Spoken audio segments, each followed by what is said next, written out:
پہلے جب روزہ شروع ہوا تو ہر شے حرام ہوگی، بیوی بھی حرام ہوگی، خامد بھی حرام ہوگا، ہر شے حرام ہوگی۔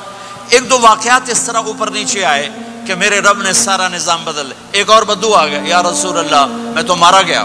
آپ نے کہا کیا ہوا؟ کہ میں روزے کی حالت میں بیوی کے پاس چلا گیا۔ آپ نے کہا اچھا تو غلام آزاد کر۔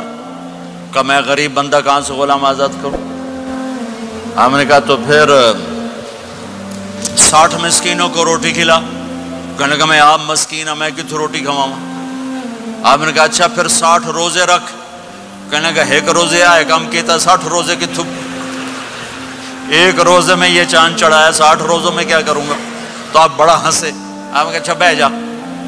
تھوڑی دیر گزری تو ایک صحابی آئے، یا رسول اللہ یہ صدقے کی کھجوریں ہیں۔ تو آپ نے او بھائی کتنے ہیں؟ جی بیٹھا چوریا، یہ لے جا اور مدینے کے 60 غریبوں کو دے دے۔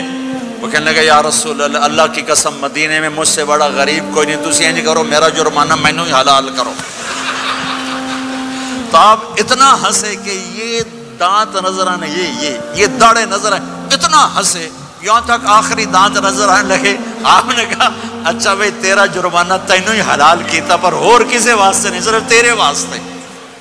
تو یہ اوپر نیچے ایسے کام ہوئے تو میرے رب نے کرم کیا کہ چلو تمہارے لیے رات ساری حلال ہے، ہر حلال چیز حلال ہے، سحری کے بعد ختم۔